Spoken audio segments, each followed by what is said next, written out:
కార్యక్రమంలో పాల్గొనడానికి చేరువచ్చిన అందరికీ కూడా నా ప్రత్యేకమైనటువంటి తెలియజేస్తున్నాం. దేవుడు మిమ్మల్ని దీవించి ఆశీర్వదించుగా.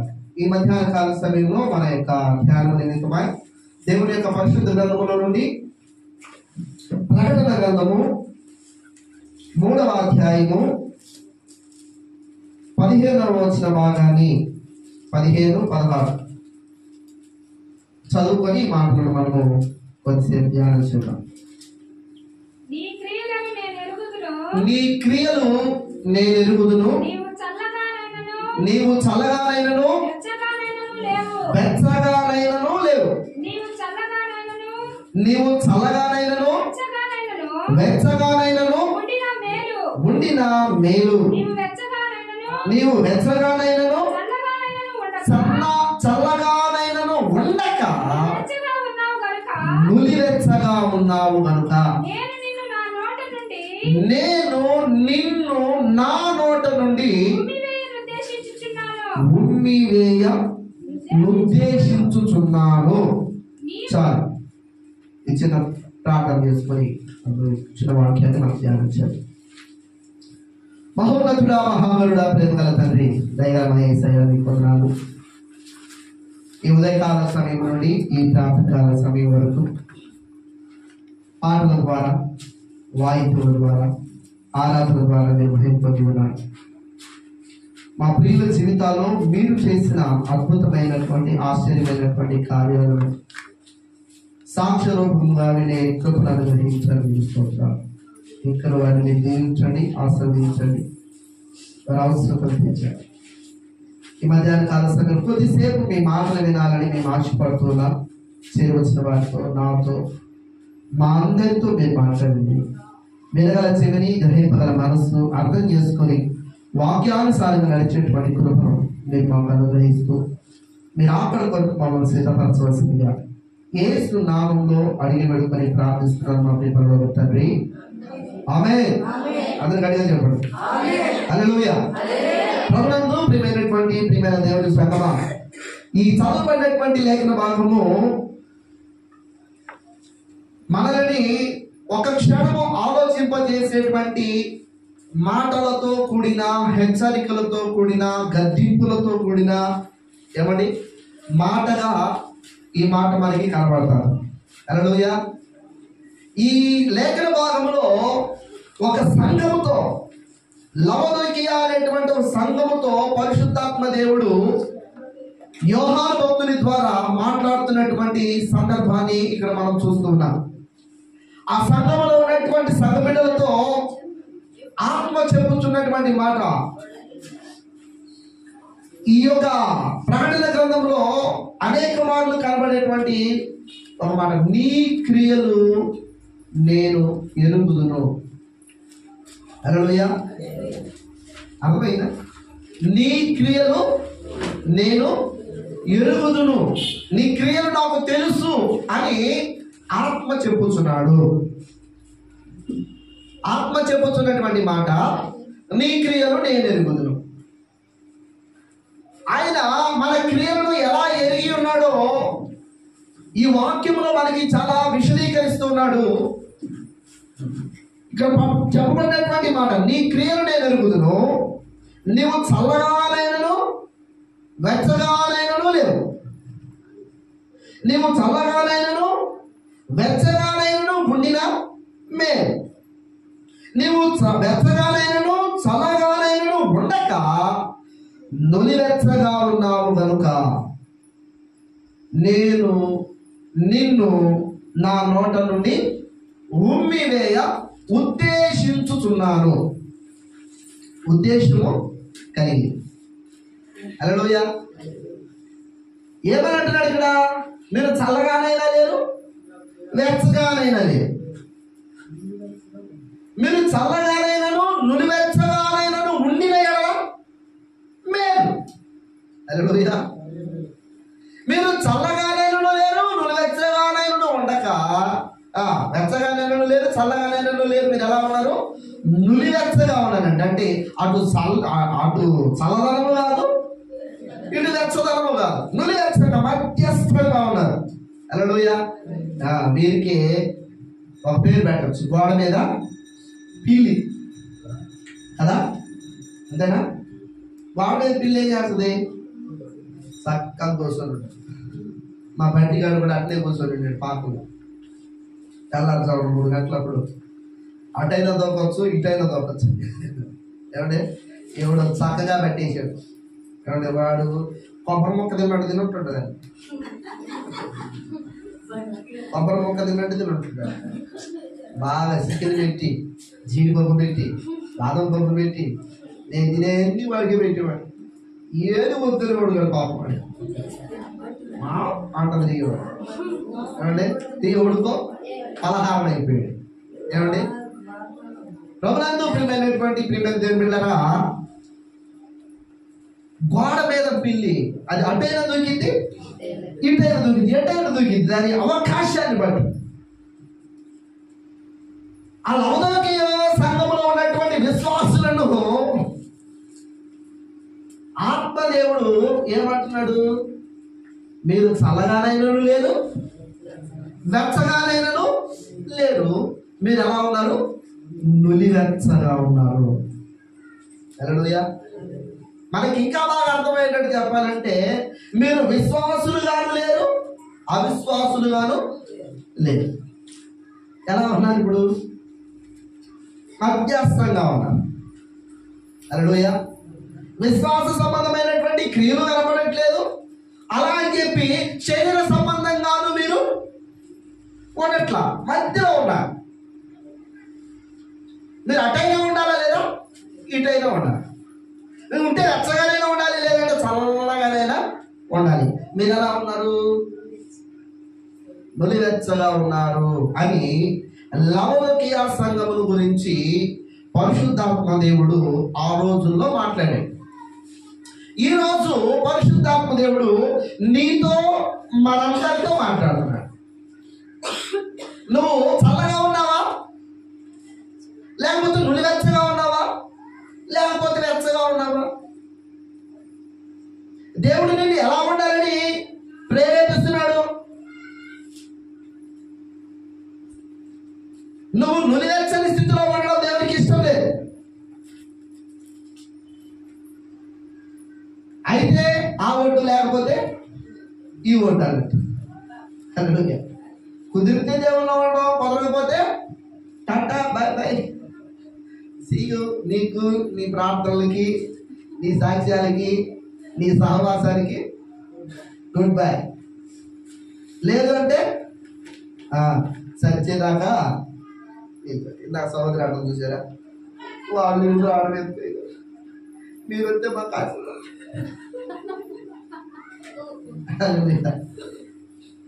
ప్రభునందు ప్రియమైనటువంటి బిడ్డలారా, నులివెచ్చని జీవితం కలిగినటువంటి వారిని దేవుడు తన నోట నుండి ఉమ్మివేయ ఉద్దేశిస్తున్నాడు.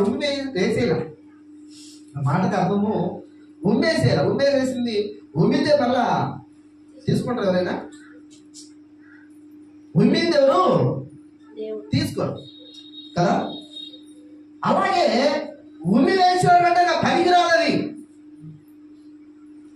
అది మంటిన పడింది, నేలన పడింది, అది మళ్ళా తీసుకోవడానికి ఎవరు ఆశించరు. ఇప్పుడు ఆయన ఉమ్మి వేసాడా? లేదు, ఉమ్మి వేయ ఉద్దేశం కలిగి ఉన్నాడు. పనికి రావట్లేదు. ఇటు వెచ్చగాను లేడు, ఇటు చల్లగాను లేడు. ఏం చేయాలి ఇప్పుడు? ఇతన్ని ఏం చేయాలి ఇప్పుడు? ఈ విశ్వాసాన్ని ఏం చేయాలా? ఇటు విశ్వాస సంబంధమైన పనులు జరగట్లేదు, ఇటు శరీర సంబంధమైన పనులు జరగట్లేదు. మధ్యలో అలా శిలాపలకలాగా నిలబడిపోయారు. నులివెచ్చగా ఉన్నాడు. అటు ఆ గాలి, ఇటు ఈ గాలి. అటు లోక సంబంధమైన కొన్ని పనులు, ఇటు ఆత్మ సంబంధమైన కొన్ని పనులు. నిద్ర వస్తుందా? హల్లెలూయా. అటు ఆత్మ సంబంధమైనటువంటి కొన్ని పనులు, ఇటు శరీర సంబంధమైనటువంటి కొన్ని పనులు. అటు ఇటు ఎటు అక్కడ మధ్యలో నిలబడిపోయి ఉన్నాం. ఎలా ఉండాలని దేవుడు నిన్ను ఆశిస్తున్నాడు? చేస్తున్నాడు?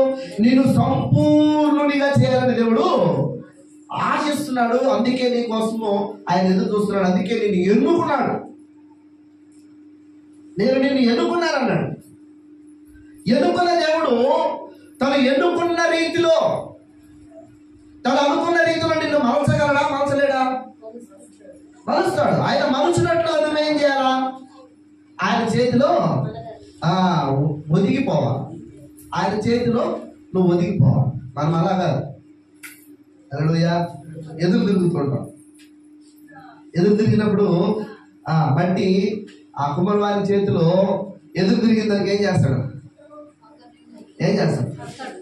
దాన్ని మళ్ళా సారి మీద నుంచి తీసి కిందేసి బాగా తొక్కుతాడు. అక్కడ తొక్కుతాడు. మళ్ళా దాని మీద కొంచెం నీళ్ళు వేస్తాడు. మళ్ళా తొక్కుతాడు.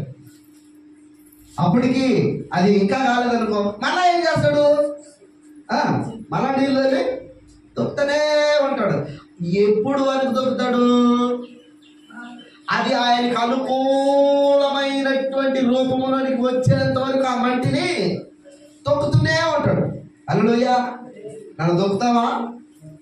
నేనంటే ఏమనుకున్నావు? ఏమనుకున్నా నా గురించి? నేనేంటి?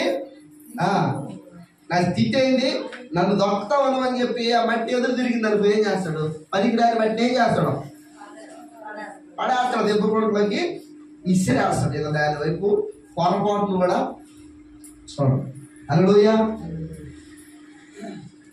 మనల్ని కొన్ని విషయాలలో మనలో మార్పు రాదు.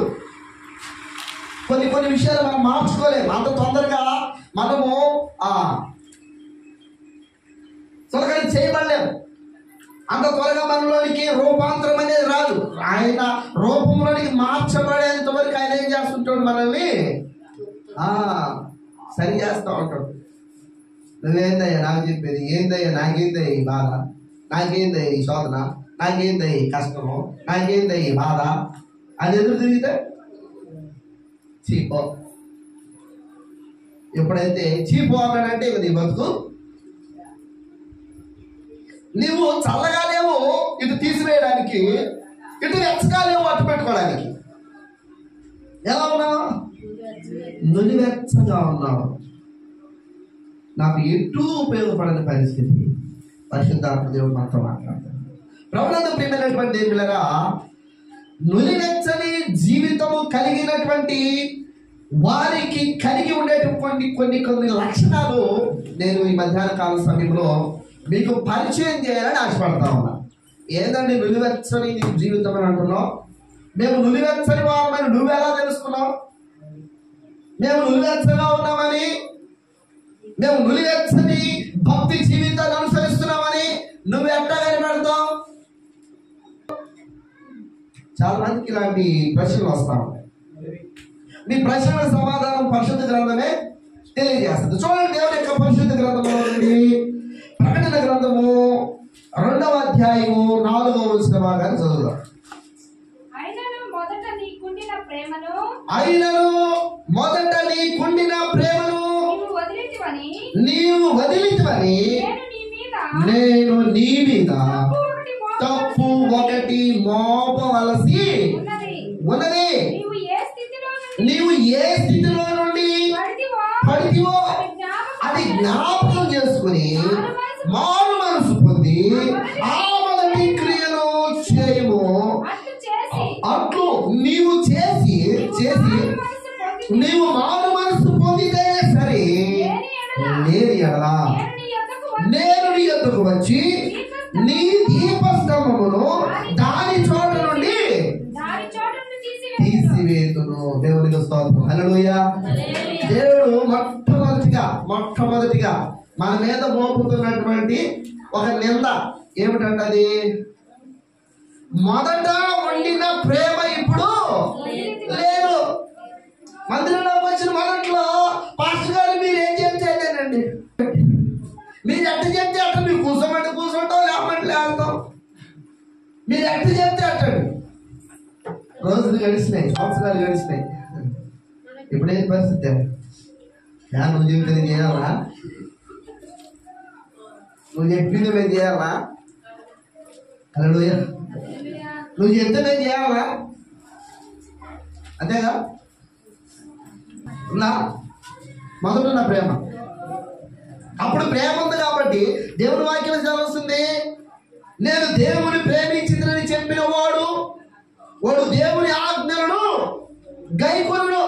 అంటే దేవుని ఆజ్ఞలను గైకొనడం అంటే సేవకుని ప్రేమించడం లేదా సంఘాన్ని ప్రేమించడం అంటే ఆ సంఘ కార్యక్రమాల్లో పూర్తిగా పాలుభాగస్తులై ఉండడం. మొదట్లో భలే ఉండేది, భలే ఆసక్తిగా ఉండేది. పాటలు పాడడం ఆసక్తి, సాక్ష్యం చెప్పడం ఆసక్తి, వాయిద్యాలు వాయించడం ఆసక్తి, వాక్యాన్ని వినడం ఆసక్తి. ఇప్పుడు వాక్యం మొదలైందంటే చాలు. ఏమంటే వాక్యం మొదలైందంటే చాలు, అబ్బా మొదలు పెట్టాడయ్యా, అయ్యా మొదలు పెట్టాడయ్యా, ఇంకెప్పుడు కాపుతాడు కదా. మీరు వినేటట్టుగా ఉందా వాక్యము, లేకపోతే ఎప్పుడెప్పుడు ఆపుతాడా అన్నట్టుగా ఉంటుందా వాక్యము? ఎప్పుడు కాదు, ప్రతిసారి. హల్లెలూయా. ప్రభునందు ప్రియమైనటువంటి దేవుని బిడ్డలారా, నీవు నులివెచ్చని స్థితిలోకి వెళ్ళిపోతున్నావు. మొట్టమొదటి సూచన ఏంటంటే నీ ప్రేమలో మార్పు. నీ ప్రేమలో మార్పు వచ్చేసింది. మొదట ఉండిన ప్రేమ ఇప్పుడు లేదు, మొదట ఉండినటువంటి క్రియలు ఇప్పుడు లేవు. అప్పటికి ఇప్పటికి నీలో చాలా వ్యత్యాసాన్ని దేవుడు చూస్తూ ఉన్నాడు. అందుకే మనల్ని హెచ్చరిస్తా ఉన్నాడు. మొదట నీకున్నటువంటి ప్రేమ వేరు, ఇప్పుడు నీవు కలిగి ఉన్న ప్రేమ వేరు. అప్పుడున్నటువంటి ప్రేమలో అనేకమైనటువంటి విధానాలు ఉన్నాయి. ప్రేమ అంటే మనము దేవుని పరిశుద్ధ గ్రంథంలో ప్రేమల గురించినటువంటి ఒక ప్రేమ కావ్యం ఉంది. చదువుదాం ఒకసారి. రోమాపత్రిక 13వ అధ్యాయం చదవండి. క్షమించాలి, కొరింథీ పత్రిక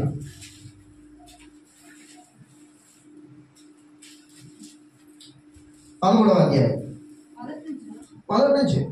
మనుషుల భాషలతోనూ దేవదూతల భాషలతోనూ నేను మాట్లాడినను, ప్రేమ లేని వాడనైతే మ్రోగెడు కంచును గడగడలాడు తాళమునయుందును. ప్రవచించు కృపావరము కలిగి మర్మములన్నీయు జ్ఞానమంతయు ఎరిగిన వాడైనను, కొండలను పెకిలింపగలిగిన విశ్వాసము కలవాడనైనను, ప్రేమ లేని వాడనైతే నేను వ్యర్థుడను. హల్లెలూయా. మొదట్లో ఎలా ఉంది ప్రేమ? కొండలను పిగిలించేటువంటి ప్రేమ. హల్లెలూయా. ఏమండి ఇప్పుడు గడగడలాడే తాళమే, అంతేనా? దేవుని స్తోత్రం. హల్లెలూయా. ప్రేమ ఎలా ఉంటుందో ఒకసారి ఆ కింద వచ్చిన చూద్దాం. బీదల పోషణ కలిగిన ఆస్తి అంతా ఇచ్చినను, కాల్చబడిన శరీరం అప్పగించినను, ప్రేమ లేని వాడనైతే నాకు ప్రయోజనమేమీ లేదు. ప్రేమ దీర్ఘకాలము సహించును. ప్రేమ నమ్మముగా ప్రవర్తింపదు. ప్రేమ అది ఉప్పవదు. ప్రేమ మర్యాదలు నడవదు. ప్రేమ స్వప్రయోజనం విచారించుకోదు. ప్రేమ త్వరగా కోపపడదు. ప్రేమ అపకారము మనసులో ఉంచుకోదు. ప్రేమ దుర్నీతి విషయమై సంతోషపడక సత్యమందు సంతోషించును. ప్రేమ అన్నిటినీ తాడుకొనును. ప్రేమ అన్నిటినీ నమ్మును. ప్రేమ అన్నిటినీ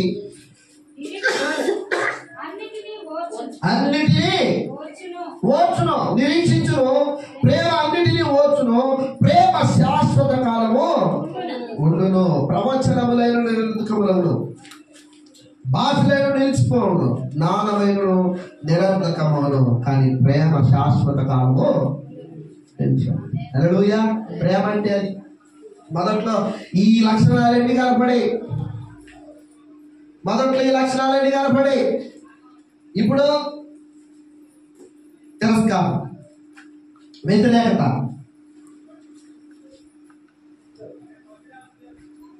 ఎందుకు తిరుగుతున్నారు?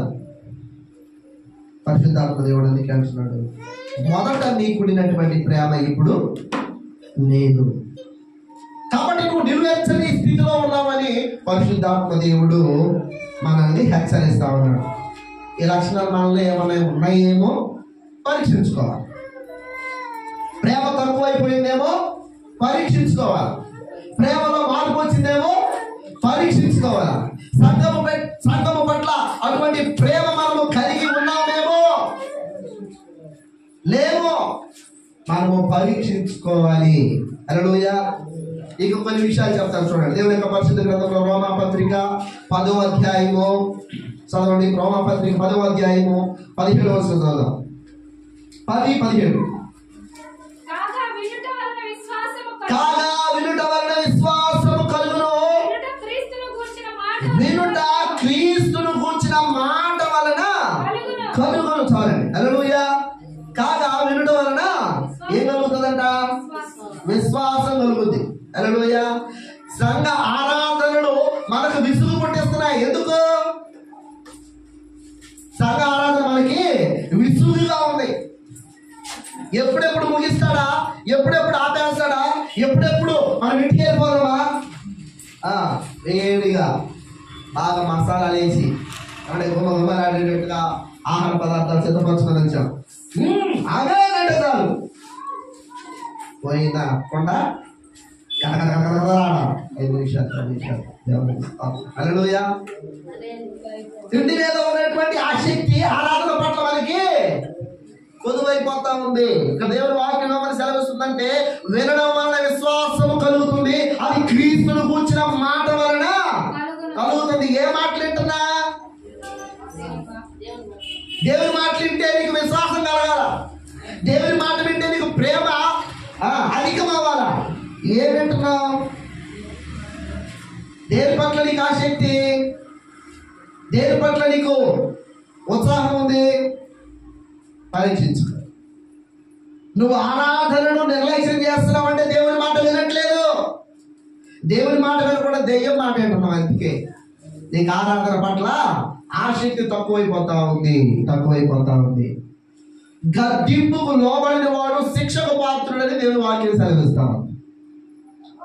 నువ్వు గద్దింపును తిరస్కరించావు అంటే ఏమొస్తుందంట?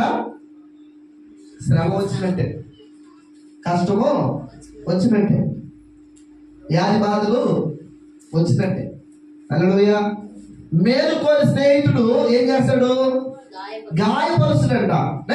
నువ్వు చేస్తున్న పని మంచిది కాదురా, నువ్వు వెళ్తున్నటువంటి పని దాని మంచిది కాదురా, నువ్వు చేసేటువంటి ఆలోచన మంచిది కాదురా అని గర్దిస్తాడు స్నేహితుడు. ఎందుకు? నువ్వు నీ మేలు పోయాడు కాబట్టి. కానీ పగవాడంట లెక్కలేదని ముద్దులు పెడతా ఉంటాడు. నువ్వు ఏం చేసినా అమ్మ నువ్వు చేసింది కరెక్టేనమ్మా, అమ్మ నువ్వు చేసింది నిజమేనమ్మా, అమ్మ అట్నే ఉండాలమ్మా, నువ్వు ఎట్నే ఉండాలమ్మా అని చెప్పి నేను ప్రోత్సహిస్తూ ఉంటాడు. చెడులో కూడా ఏమైపోతాడు చివరికి? ప్రోత్సహించిన నిలబడతాడు నీ పక్కన. నువ్వు చేసేది మంచిదని చెప్పినోడు నీకు కష్టం రాగానే, నీకు శ్రమ రాగానే, నీకు బాధ రాగానే పత్తా లేకుండా పారిపోతాడు. ఇప్పుడు నువ్వేమైపోతావు? దోషిగా ఒంటరిగా నిలబడిపోతావు. దిక్కు తోచని పరిస్థితి, ఏ విధంగా సహాయం అందని పరిస్థితి. సంఘములో నీకు గదింపు దొరుకుతుంది. నువ్వు నడవలసినటువంటి త్రోవను పరిశుద్ధాత్మ దేవుడు నీకు నేర్పిస్తా ఉంటాడు. నువ్వు ఆరాధనని నిర్లక్ష్యం చేస్తే నేను గద్దించేవాడెవడు, నీకు బుద్ధి చెప్పేవాడెవడు, సరైన త్రోవలో నేను నడిపించేవాడెవడు? మరి నువ్వు నులివెచ్చని స్థితిలో ఉన్నావు అంటే నేనేడున్నానంటే పాస్టర్ గారు అని అంటే సమాధానం చెప్పాలి. హల్లెలూయా. వినుట వలన విశ్వాసము కలుగుతుంది. మన విశ్వాసం కలగదు. విశ్వసించం, దేవుని మాటలు విశ్వసించం, ఆయన మాటలు నమ్మం మనం, సేవకుని మాటలు నమ్మం మనం. అందుకే దెబ్బ తగిలిన తర్వాత మరే ఆయన మాట రోజు ఉంటే బాగుండే అని పశ్చాత్తాపడతాం. చేతులు కాలిన తర్వాత ఆకులు పట్టుకొని ఉపయోగంగా ఉంది. చేతులు కాలక ముందే అమ్మా చేతులు కాలతాయి, ఆకులు పట్టుకో ముందు అని సేవకుడు చెప్తా ఉంటే భయ మనకు తెలుసు కానీ చాలా పట్టుకున్నా మేము చాలా కొట్టుకున్నాం మేము అన్నాడు. దెబ్బలు తగిన తర్వాత శ్రమ వచ్చింది. అంటే చూడండి దేవుని యొక్క పరిశుద్ధ గ్రంథంలో సామెతల గ్రంథం 11వ అధ్యాయం 30వ వచనం. సామెతల గ్రంథం 11వ అధ్యాయము 30వ వచనం. నీతిమంతులు ఇచ్చు ఫలము జీవ వృక్షము, జ్ఞానము గలవాడు ఇతరులను రక్షించుదురు. హల్లెలూయా. జ్ఞానము గలవాడు ఏం చేస్తాడంట? జ్ఞానవంతురాలు తన ఇల్లు కట్టుకోవడం, 3 రాళ్ళు తన చేతులతో తన ఇల్లు ఓడ వెరుగుతున్నది. హల్లెలూయా.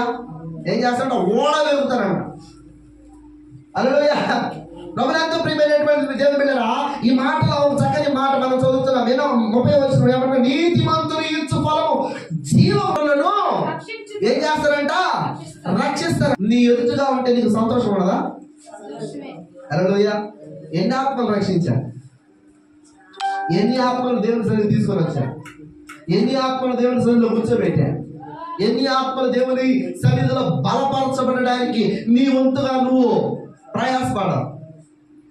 మీరు వచ్చేటప్పుడు మీరు ఒక్కలే కాదా, మీరు నన్ను తీసుకురండి అంటే వీళ్ళు మాత్రమే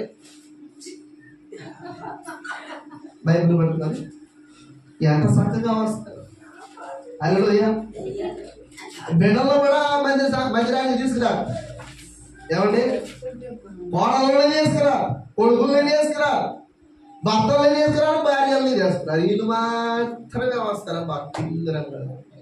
హల్లెలూయా. మరి నువ్వు నులివెచ్చని జీవితం కలిగి ఉన్నావంటే నన్ను అనంటే దీని నులివెచ్చని జీవితం అనరా. నువ్వు రక్షింపబడ్డావు. రక్షింపబడినటువంటి నీవు ఇతరుల రక్షణ కొరకు ప్రయాసపడలేదు అంటే నువ్వు నిలువెచ్చని జీవితంలోనే ఉన్నావు.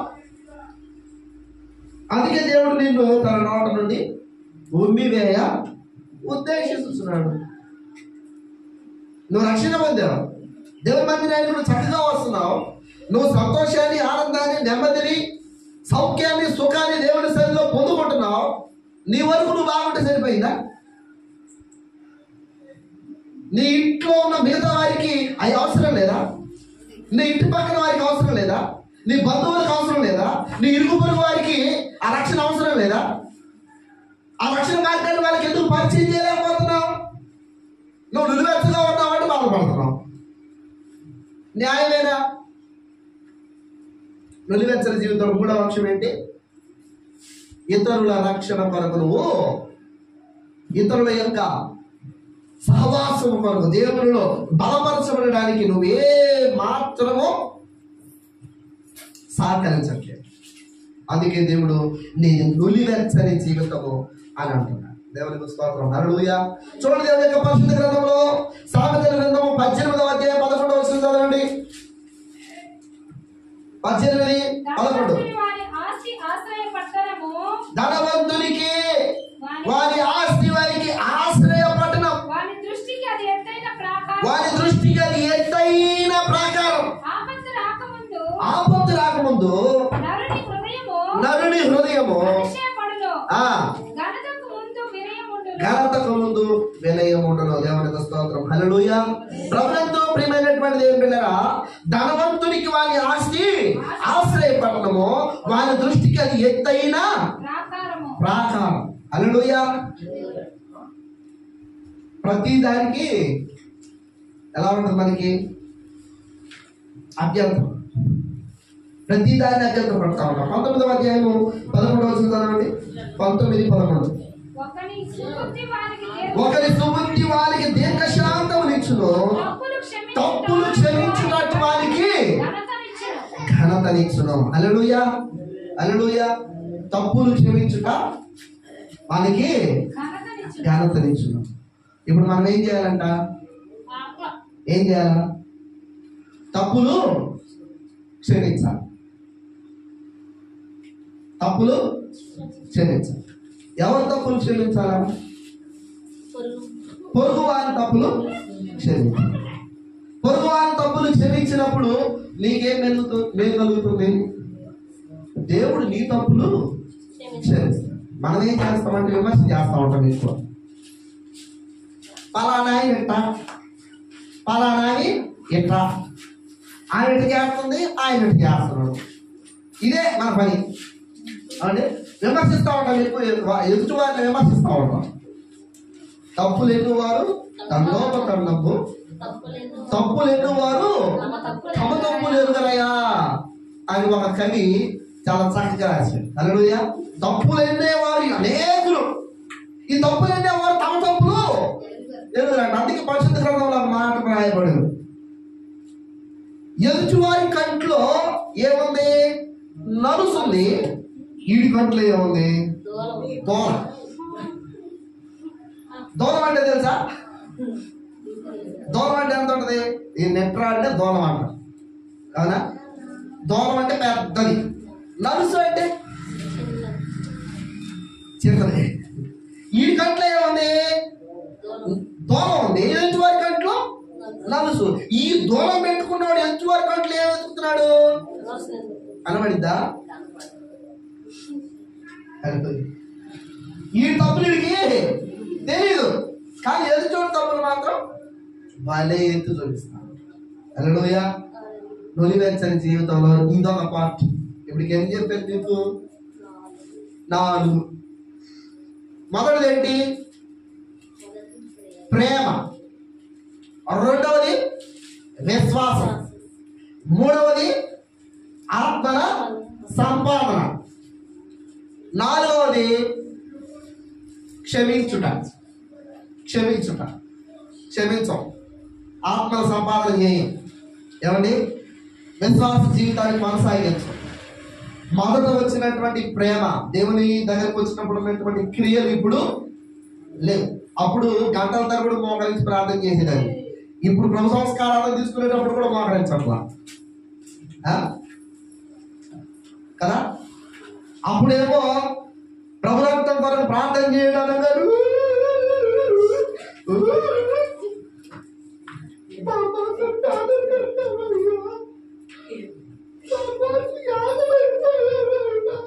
ఇప్పుడు అమ్మా ప్రభుత్వం ముసుగేసుకొని. హల్లెలూయా. మొదటి ప్రేమ, మొదటి విశ్వాసం. అప్పుడు కనబడ్డారు, మరి దేవుడు నమ్ముకున్నాను, దేవుడు మాకు ఇన్ని కార్యాలు చేశాడు, ఆశ్చర్యమైన కార్యాలు చేశాడు, మహత్ కార్యాలు చేశాడు, నా జీవితంలో ఎవడు చేయని కార్యాలు దేవుడు చేశాడు. అప్పుడు చెప్పేదాన్ని సాక్షి. ఇప్పుడా హల్లెలూయా. ఇప్పుడు విమర్శ ఎక్కువైపోయింది. భక్తిలో నుంచి విమర్శలోనికి వెళ్ళిపోయావు. హల్లెలూయా. నేను చేస్తున్నాను కానీ, నేను మోకరిస్తున్నాను కానీ నా పక్కన కూర్చున్నాను మోకరించట్లా. నేను కాలుకి ఇస్తున్నాను కానీ నా పక్కకి నా కాలుకి ఇట్లా. నేను అన్నీ చేస్తున్నాను కానీ నా పక్కన ఉన్న విశ్వాసం మిగతా వాళ్ళు ఏమిటి ఇట్లా. ఇక్కడే చల్లారిపోయింది, ఇక్కడే నీ ఆత్మీయ జీవితం పతనం అయిపోయింది. హల్లెలూయా. వారు ఏం చేస్తున్నారని చూడడం మాని నువ్వేం చేస్తున్నావు దేవుడి కొరకు అనేది ఆలోచించు. అప్పుడు దేవుని కృప నీకు తోడుగా ఉంటుంది. హల్లెలూయా. హల్లెలూయా. ఎప్పుడైతే దేవుని మీద ప్రేమ మనకి కలిగి ఉంటుందో మనము, అందుకే అంటాడు, అంతము వరకు సహించువాడు రక్షింపబడతాడు, నమ్మని వారికి శిక్ష వేధించదు. హల్లెలూయా. కాబట్టి మొదట ఉండినటువంటి విశ్వాసము కడ వరకు ఉండాలి, మొదట ఉండినటువంటి ప్రేమ కడ వరకు ఉండాలి, మొదట చెప్పినటువంటి సాక్షి జీవితము ఇతరులను రక్షించడానికి, ఇతరులను విమోచించడానికి నువ్వు కనబరిచినటువంటి ఆ సాక్షి జీవితం కడ వరకు ఉండాలి. హల్లెలూయా. అలా కాకుండా విమర్శ చేసేటువంటి స్థితిలో నేను వెళ్ళిపోయినట్లయితే సంఘంలో నుంచి నీవు ముందువేయబడతావు. అటువంటి పరిస్థితికి రాకపోతే నీవు దేవుని సన్నిధిలో బలపరచబడాలి. చూడండి, రోమాపత్రిక 8వ అధ్యాయము 5 నుండి 8 వచనాలు చదువుదాం. రోమాపత్రిక 5వ అధ్యాయము 8వ అధ్యాయం 5 వచనం 5 నుండి 7 వచనాలు చదవండి. శరీరానుసారులు శరీర సంబంధమైన విషయముల మీద మనస్సుంచును,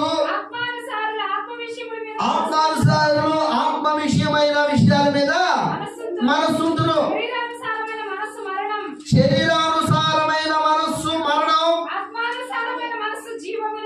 ఆత్మానుసారమైన మనస్సు జీవమును సమాధానమునై ఉన్నది. శరీరానుసారమైన మనసు దేవునికి విరోధమైనది. వింటున్నారా అమ్మాయి? కావాలి లేకండి గతమైన చాలు లేమమ్మా. హల్లెలూయా. చివరి మాట, శరీరానుసారమైన మనస్సు దేవునికి విరోధమై ఉన్నది. అది దేవుని ధర్మశాస్త్రమునకు లోబడదు, ఏ మాత్రమును లోబడనేరదు. కాగా శరీర స్వభావం గలవారు దేవుని సంతోషపరచనేరరు. ఇప్పుడు చెప్పు, నువ్వు శరీరానుసారమైన పనులు చేస్తుంటే నువ్వు శరీర సంబంధివి అంటే పనులని జీవితం. నువ్వు ఆత్మ సంబంధమైనటువంటి వాళ్ళైతే ఆత్మ సంబంధమైనటువంటి పనులు చేస్తావు, ఆత్మ సంబంధమైన వారితో సహవాసం కలిగి ఉంటావు, ఆత్మ సంబంధమైనటువంటి సంఘములో పాలిభాగస్సులు అయి ఉంటావు. ఆ సంఘములో జరిగేటువంటి ప్రతి కార్యక్రమంలో నీ వంతు పనిగా నువ్వు పనిచేస్తూ ఉంటావు. ఆత్మ నీలో నివసించుతున్నది కనుక దేవుని ఆత్మను ప్రేరేపించిన వ్యక్తిగా దేవుని సన్నిధిలో బ్రతకడానికి నువ్వు దేవునికి అప్పగించుకుంటావు. కానీ నీలో నెరవేరుతున్నాయని ఏంటి? శరీర కార్యాలు. శరీర కార్యాలు ఏమి నెరవేరుస్తున్నాయి? శరీర కార్యములో లోక సంబంధమైనటువంటి విషయం. నువ్వు లోక సంబంధమైన వ్యక్తివా, ఆత్మ సంబంధమైన వ్యక్తివా? ఇక్కడ అంటున్నాడు చూడండి, ఏమని చదవాలి? కాగా శరీర స్వభావము గలవారు దేవుని ఏ చేయలేరన్న సంతోషపరచ నేరము. హల్లెలూయా. నీ వలన దేవునికి సంతోషం కలగట్లేదు, నీ వలన దేవునికి మహిమ కలగట్లేదు, నీ వలన దేవునికి ఘనత రావట్లేదు, నీ వలన దేవుని నామము అవమానపరచబడుతుందంటే నువ్వు ఏ సంబంధివి? శరీర సంబంధివి. శరీర సంబంధిని ఏమంటారు? నులివెచ్చని. హల్లెలూయా. దేవుడు ఏ విధంగా ఉండమని కోరుతున్నాడు? నువ్వు వెచ్చనైనను, వెచ్చనిచి. హల్లెలూయా. హల్లెలూయా. ప్రభునందు ప్రియమైనటువంటిది ఏంటంటారా, శరీర సంబంధులు శరీర కార్యములు నెరవేర్చే వారుగా ఉన్నారు కాబట్టి వారిని నులివెచ్చని జీవితం అన్నాడు. హల్లెలూయా. ఏ క్రియలు కలిగి ఉన్నావు? నీ మాటలోను, నీ చూపులోను, నీ ప్రవర్తనలో, నీ కార్యాలలో నువ్వు ఏ క్రియలు కలిగి ఉన్నావో ఆ క్రియలను బట్టి నీవు ఆత్మ సంబంధివా శరీర సంబంధివా అనేది నిర్ధారించబడుతుంది. నిర్ధారించే వాళ్ళు ఎవరు? సంగమా? సేవకుడా? కాదు. తీర్పు తీర్చేది ఎవరు? దేవుడే. దేవుడు అన్యాయస్తుడు కాదు. హల్లెలూయా. ఆయన దగ్గర అందరికీ ఒకే రకమైన నీతి, అందరికీ ఒకే రకమైన న్యాయము, ఆయన దగ్గర అందరికీ ఒకే రకమైనటువంటి సహాయం. హల్లెలూయా. వాళ్ళకి ఎక్కువ వాళ్ళకి తక్కువ అన్నడు పక్షపాతం చూపే దేవుడు. హల్లెలూయా. మన క్రియలే మనల్ని పట్టుకుంటున్నాయి. నువ్వు ఏ విషయంలో పట్టుబడ్డావు నీకే తెలుసు. ఒకరు నీ మీద చెయ్యి చూపించాల్సిన, ఏడు పెట్టి చూపించాల్సిన అవసరము లేదు. నువ్వు ఏ స్థితిలో పడిపోయి ఉన్నావో, ఏ స్థితిలో నువ్వు పట్టబడి ఉన్నావో, ఏ స్థితిలో నువ్వు బంధించబడి ఉన్నావో వాటి నుండి నువ్వు విడుదల పొందాలి అంటే దేవుని కృప నీకు కావాలి, దేవుని సహాయం నీకు కావాలి. ఆ కరుణా సంపన్నుడైనటువంటి దేవుడు నీకు సహాయం చేసి నులివెచ్చని జీవితంలో నుండి నిన్ను విడిపించి వెచ్చనైన జీవితాన్ని నీకు దయచేసి తన సాక్షిగా ఆయన సన్నిధిలో నీకు బలపరిచి నడిపించుకోవాలని ఆశపడుతున్నాడు. అటు కృపల పరిశుద్ధాత్మ దేవుడు మనకు దయచేసి ఆయన రాకడకు మనం సిద్ధపరిచి బలపరిచి నడిపించుకున్నాక దయచేసి అందరం కూడా తవడ ఉంచుతాం. చివరిగా 1 కొరింథీ పత్రిక తవడ ఉంచండి. ఎదురు ప్రార్థనలో ఉన్నాం. 1 కొరింథీ పత్రిక 3వ అధ్యాయం 18వ వచనం చదువుదాం. 3వ అధ్యాయం 18వ వచనం. అందరూ తవడ ఉంచండి, ప్రార్థన చేద్దాం. ఎవడను తను తాను మనసు ఈ లోకమందు తాను జ్ఞానినని అనుకునిన ఎడలా జ్ఞాని అన్నట్టు వెర్రివాడు కావలను. ఈ లోక జ్ఞానము దేవుని దృష్టికి వేదికనమే. జ్ఞానులను వారి ఇంటిలో ఆయన పట్టుకొనును, మరియు జ్ఞానుల యోచనలు వ్యర్థములని ప్రభువునకు తెలియను. ఎవడు మనుషుల యందు అతిశయపడదు. సమస్తమును నీవు పౌలైనను, అపోల్లోయైనను, కేఫాయైనను, లోకమైనను, జీవమైనను, మరణమైనను, ప్రస్తుతమందునమైనను, రాబోవునమైనను సమస్తము నీవే. మీరు క్రీస్తు వారు, క్రీస్తు దేవుని వాడు. నీవు క్రీస్తు బిడ్డగా ఉన్నావా? దేవుని బిడ్డగా ఉన్నావా? లేదు, ఇంకా నీలో నిలువెచ్చని జీవితం పనిచేస్తుందా? నిలువెచ్చని కార్యాలు, అవిశ్వాసం, అపనమ్మకం, ఆత్మల కూర్చున్నటువంటి భారం లేదు. ప్రతి చిన్నదానికి బాధపడిపోతా ఉన్నాం. శరీర కార్యాలను నెరవేర్చేదానిగా ఉంటున్నాం.